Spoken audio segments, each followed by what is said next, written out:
Ayan po mga kabayan, magandang hapon po sa ating lahat. Meron tayong nasundan ngayon. Mag-iina, saan kaya ito galing sa school? Hindi naman naka-uniform. Saan kaya ito galing mga kabayan? Mukhang malay-layo pa yung lalakarin nila.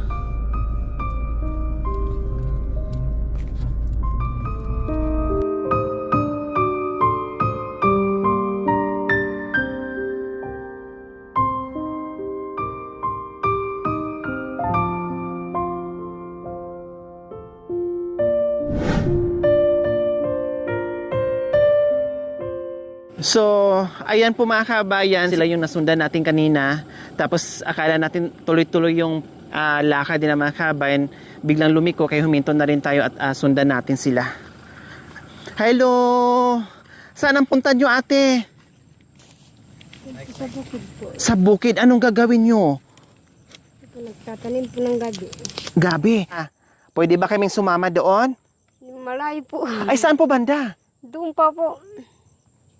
Kung gusto niyo po sumama, para makita niyo po yung mga taniman po doon. So ayan po mga kabayan, nasundan namin sila. Hindi na kasi pwede pumasok yung sasakyan dito, no? Masikip na doon sa unahan, masikip na. So dito po pala sila lumiko. At ngayon ay pupunta kami doon sa bahay nila. Samahan namin kasi sabi ni ate malayo daw. Mga anak nyo ate yung kasama nyo? Opo. Anong pangalan? Si Aina po yung panganay ko. Tapos yung pangalawa po si Darius po. Oh, tapos itong bunso nyo? Si Dave po. Si Dave. Kayo anong pangalan? Iris po. Si Irish? Opo. Irish. Wow. So nakita niyo po mga kabayan, ayan. Nandito tayo sa gitna, ha. Ayan, ayan po yung dadaanan natin. May mga pananim dito.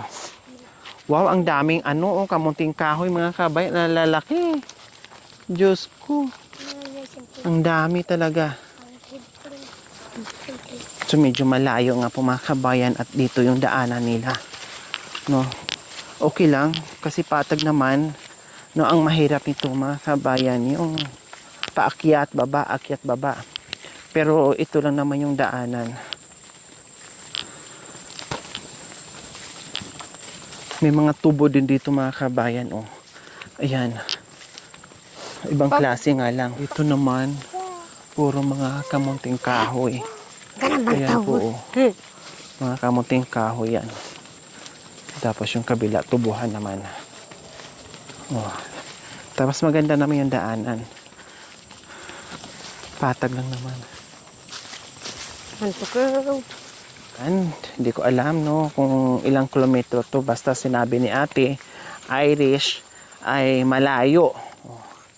Bahala na yun kung gaano ng kalayo na yan. Hindi natin alam. Pero hindi naman daw tayo gagabihin.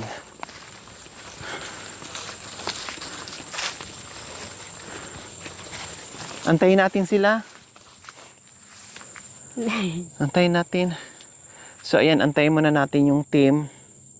Ayun, di makita. Ayun silang layo nila. Anong dala-dala mo, be? Ha? Binili po na ulam na hotdog po. Hotdog. Wow, tapos yan, may juice. Oh. Nag-aaral kayo? Ito po grade 3 na po. Grade 3 na. Ito ang grade 1. Wow, ang layo ng nilalakad nyo, ha?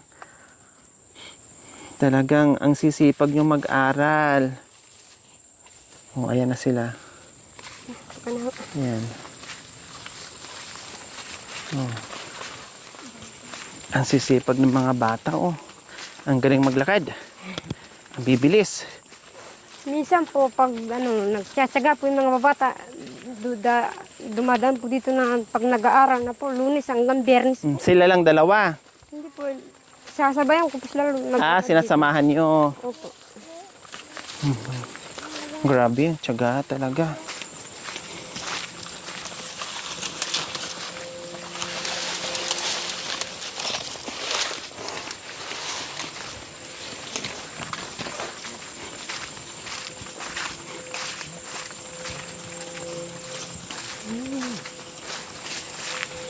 Tapos, ang asawa niyo, Ate Irish, anong ginagawa? Anong trabaho? Wala po, nag-uuling po. Uling, tapos bukod sa uling, ano pa? Wala na po, nagtatanim lang po ng mga saging. Saging. Wala na pong trabaho, wala po, nakapahinga na lang po sa bahay. Marami kayong saging ngayon. Marami po, pero Malayo nga po mga kabayan, no? Mahaba-haba na nga yung lakbay namin. Alalakad na may kasamang may kasamang ayuda. Ayan. Buti nga, kahit papaano malayo. At least hindi akyat baba. Patag lang. Okay lang kahit malayo. Patag naman yung dadaanan mo kahit medyo madamo. Wow, tingnan niyo po yung paligid mga kabayan. Ayan. Ayan. Ayan.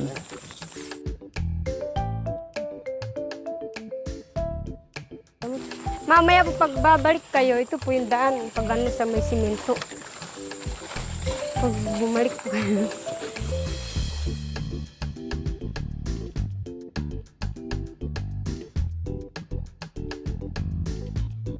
Ayan po mga kabayan, no?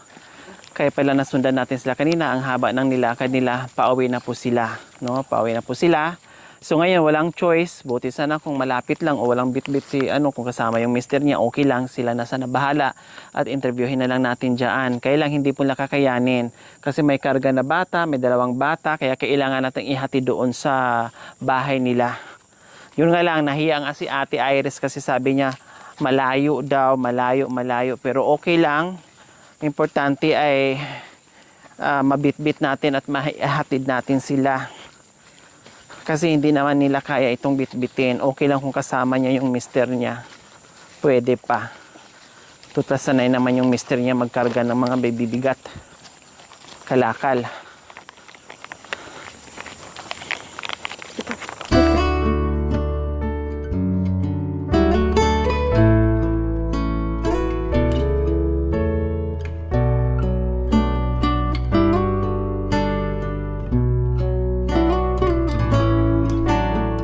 So malapit na tayo. Opo, dyan.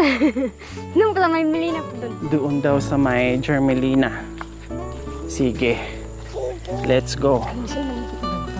Kilala ko kanta mo. So ito mga kabayan, nililinis na naman mga katutubong aitas natin. Ayan. Mga kapatid natin nililinis. Ano kayang itatanim dito? Yan. Dating ganyan yan mga kabayan. Grabe. No, masukal, talahiban. Pero ngayon, ito ganyan na. Katang pradbigay kita. Oh. Ayan, yung may tumatahol. Opo. Ah, ayun. Ay, yung mga pananim nyo yan? Opo, Mga yan gabi? po. Opo, yan Mga po. papaya? Opo. Ha? Opo. Wow, ang dami niyong pananim Wow. Oh, ang daming papaya, may hinog na nga yung iba. Oh, ayun natin, may hinog na. Oh. May bahay din yan sa baba. May bahay din po dyan. Pero wala pong tao. Pero Walang- wala pong tao. Bakit nasa yung tao? Nasa, doon po sa baryo. Ah, Bihira pong pumunta dyan. wow, may may papaya. Ang galing naman. Ito mga kabayan, puro pananim po yan nasa ibaba. Ayan. Katangiway. Nandito na tayo sa bahay nila. Ay, Ayan po. Ayan po yung bahay nila. garo na. Ang taba ng aso brownie. Ayan. Sila ko na kanan. Sa wakas, nakarating na rin kami dito sa bahay kubo nila. Ito na. Hello, kuya! Yung asawa mo? Opo. Ay, hi, kuya! Ano, nga. Magandang hapon! Wow, kami nakapasya dito sa inyo, ha? Pumasyal kami dito sa inyo. Ang sarap naman pala dito. Ang daming pananim. Wow! Dami lang. Kaya may usok. Hindi. Para budget anak ko ta. Hindi natin na ano, Ganun. nagutom si kuya. O, Bi, o. Bukan. Bi. O. Ayan.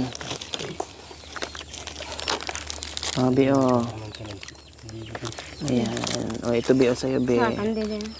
Okay. Nang bay. Sa wakas po mga kabayan, at narating na rin natin yung bahay ni Ate Irish. Anong pangalan niyo po, kuya? Ha? Si David. Si Kuya David. Ayan, ang layo nga. Pero kahit malayo, sabi ko nga, okay lang kasi patag naman yung dinadaanan. Hindi yung paahon, pababa, pa ganyan. No? Kumusta naman kayo dito, Kuya David? Okay lang po. Ha? Okay lang. Okay lang. Kumusta ang mga pananim natin dito?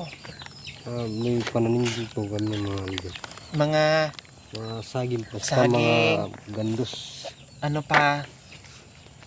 Mga ubi po. Mga wow! Kumbaga, sari-saring pananim meron kayo diyan ngayon. Na, paano yung pag nag-harvest ka, kuya, pag binibenta nyo, ikaw hinahakot mo yung Pinapasan lang po dito. hanggang doon? Hindi, dito po kukunin. Dito po.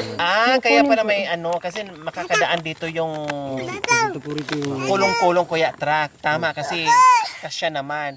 Ako din mainam na hindi ka na maghahakot o magpapasaan ng mabibigat kasi sila nakusa dito kukuha sa mga kalakal nyo. Sila na po yung kukuha dito.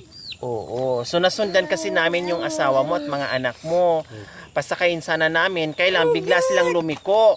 Kaya nung pagliko nila, sabi ko baba na tayo, puntahan natin, kausapin natin sila. Kasi kung pwede dito dadaan, pasakay na lang natin. Yung pala sabi niya mas malayo daw doon, kaya dito na lang sila dadaan. Kaya sinundan namin. At sabi ko nga kaya pwede bang pumasya doon sa bahay mo? Sabi niya sige, kailang malayo. Sabi ko okay yan, kakayanin namin yung layo. Basta okay lang sa inyo na mabisita namin kayo. Kaya nandito kami, syempre, dahil ihahatid din namin yung itong biyaya na para sa inyo kasi hindi kakayanin ni ate. Kaya ang buong team pumunta na dito, meron na kayong bigas, may assorted groceries na kayo at isang tray na itlog. O, kuha pa kayo nak. O, kuha sige sa inyo yan. At hindi lang yan, syempre meron pa kayong, saan ko ibigay? Diyan lang po sa mister ko po. Sa mister na lang daw. Kasi napagod siya sa kalalakad.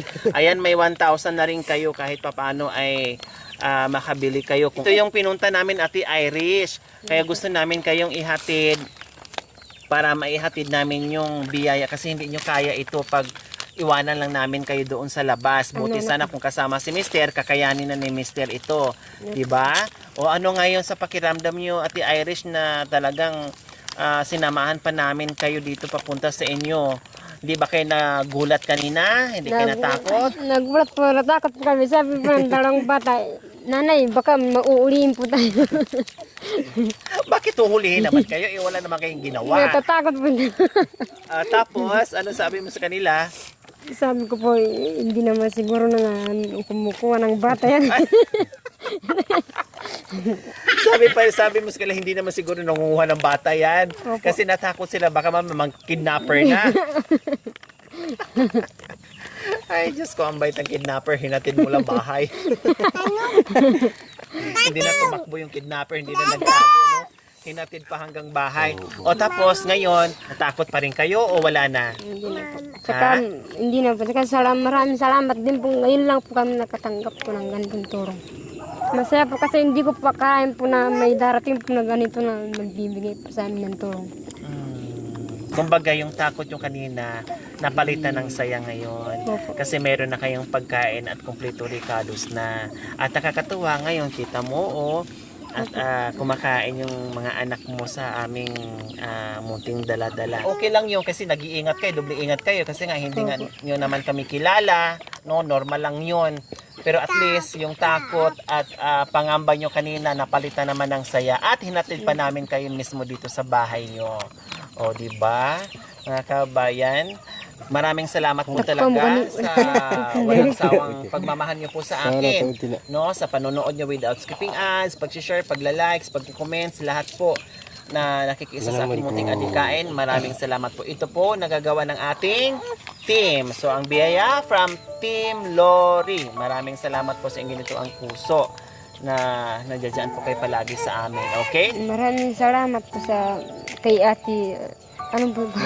Ate Lori po na ano lang po namin sa daan na sinamahan po kami dito.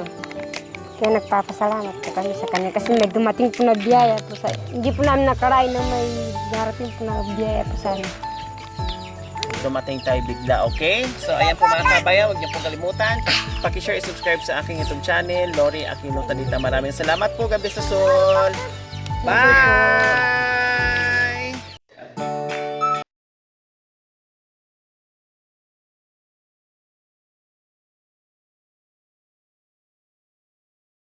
Ayan po mga kabayan, no? Naggulat kami, biglang umalis si Kuya. Yung pala, pag uwi may dala-dala ng isang buweg na saging. Ayan. Wow, ang laki naman yan Kuya David. Wala pa ba mas malaki dyan? Meron pa po. Ay sayang Kuya David, may ano, may kagat. Oh, ang laki naman nito Kuya. Okay. Sige. Bye-bye. Dito na kami Ate Iris. Kanina hinatid natin yung mag-iina. Ngayon naman tayo naman ihahati ni Kuya. Palitan.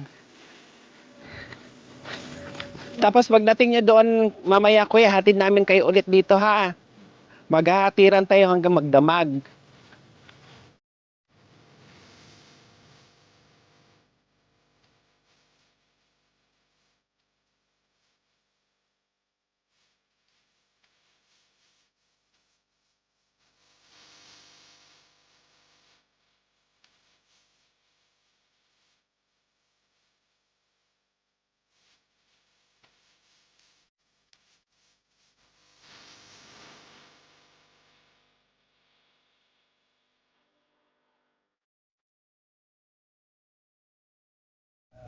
Bye-bye Kuya, salamat. Tayo. So ayan po mga kabayan. Kanina, ang taas pa ng araw. Pag uwi namin, ganito na, lubog na yung araw. At ayan, lumabas na yung buwan. No, layo talaga mga kabayan. Pero worth it kasi mayroon tayong napasaya doon bago tayo bumalik. So ayan po mga kabayan, maraming salamat po muli. Bye!